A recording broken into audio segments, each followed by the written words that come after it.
Hey y'all.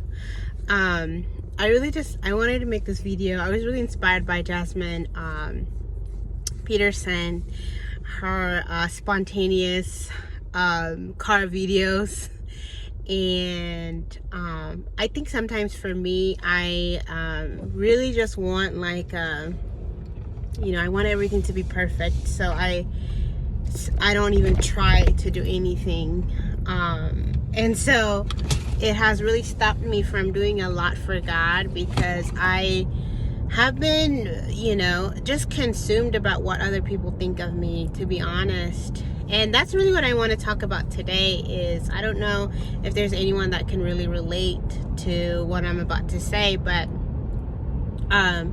lately I recently finished reading this book called Secure in Heart, and while I was reading, reflecting in the book, taking notes, I asked God to really help me to pretty much like the psalmist, to blot out anything that is in my heart that is impure, that doesn't glorify Him, to expose if I have any insecurities.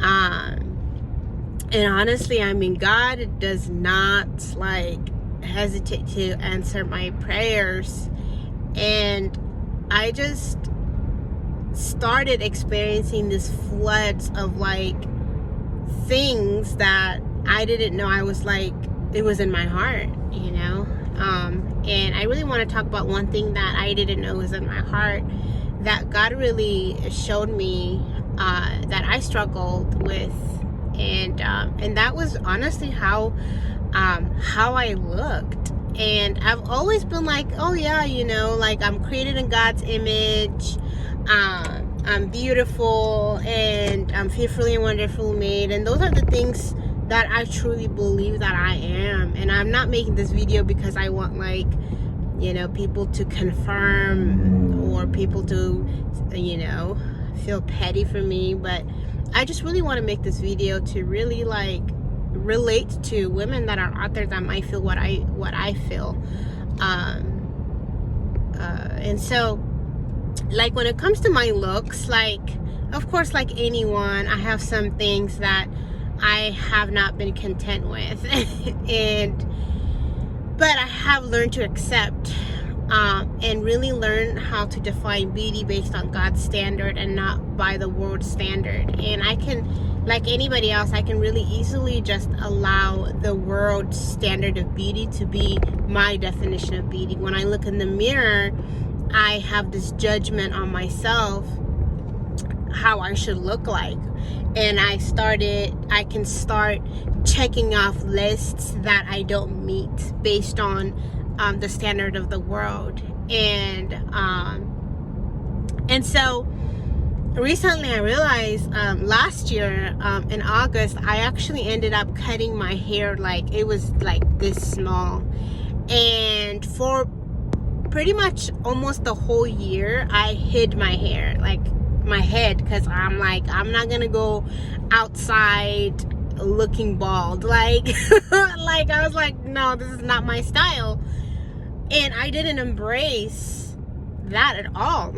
I was wearing wigs literally almost the whole year. I was wearing wigs, and then recently when I was about to my hair grew, you can see a little ponytail right there, and it grew enough for me to start braiding it and put braids on. But I even remember in the summer going to the gym, I didn't even want to show my hair or my face without a hair, because for me, I'm I look like a boy. And I don't feel beautiful. I don't, unless I have a long hair, unless I have this certain look that I want. I don't want to leave the house looking like that. And my husband is so amazing, and I wish sometimes, to be honest, I can see myself the way that he sees me, and he is truly God's reflection of love for me. And how he sees me, no matter what I look like, he always thinks I'm beautiful. But for me, I don't think that way, and I had to really reflect. And I'm really grateful, because God gave me the confidence to just wear my hair out and be okay with it, you know. I'm like, wow, this is how God created me. And yeah, you know, I would love a longer hair, but right now I don't have it because I damaged my hair trying to look a certain way, trying to be something that I felt like what the standard of beauty is. And in my process of that, I've damaged my natural hair to a point where I had to cut it. And so my journey is that God really exposed my insecurity when it comes to the standard of beauty that I measure myself according to the world. You know, the world has a standard of beauty that this is what everyone should look like. A woman should be a specific size. A woman should have a very clear skin. Moms cannot have, you know, their bellies flapping after giving birth. They need to get back to the way that they used to be.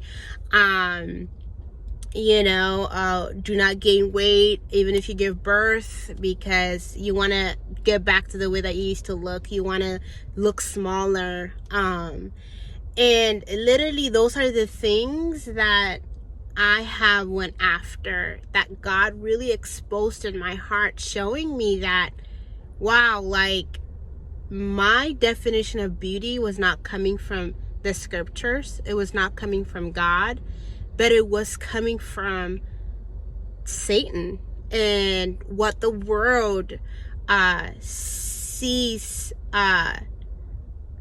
defines what beauty is. And I was like, whoa, like I had to check myself. And I'm really grateful God showed me that, because now I can work on it, that I can truly find my worth in God.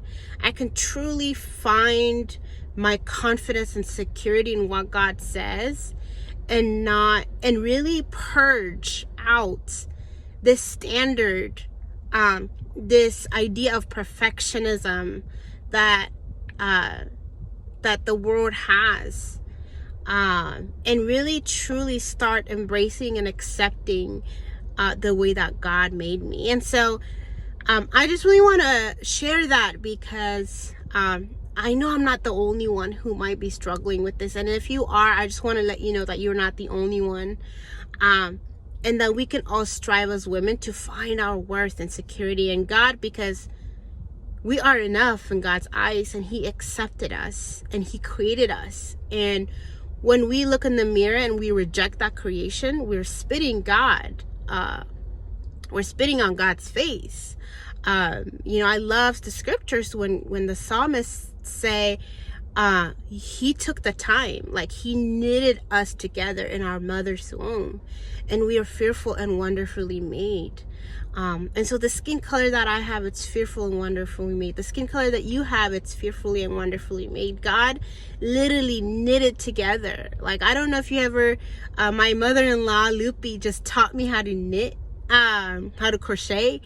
And that takes time, that takes talent, that takes effort, it takes planning. Like, it takes so much to do that. And she was making this beautiful hat, and she was teaching me, and I'm like, wow, that's what God did for me. And so who am I to look myself in the mirror and say that I'm not good enough when God says that I am? And so I just really want to encourage you, inspire you to find your worth in God. And if you don't know how to do that, like, you know, let's do it together. Let's get into God's word together, and let's find our worth in God, because the world really, the world is always changing, you know, and so the definition of beauty is always changing, but God's word is always consistent and persistent and trustworthy and perfect. So I just really want to make this spontaneous car video, and I would love to know your thoughts.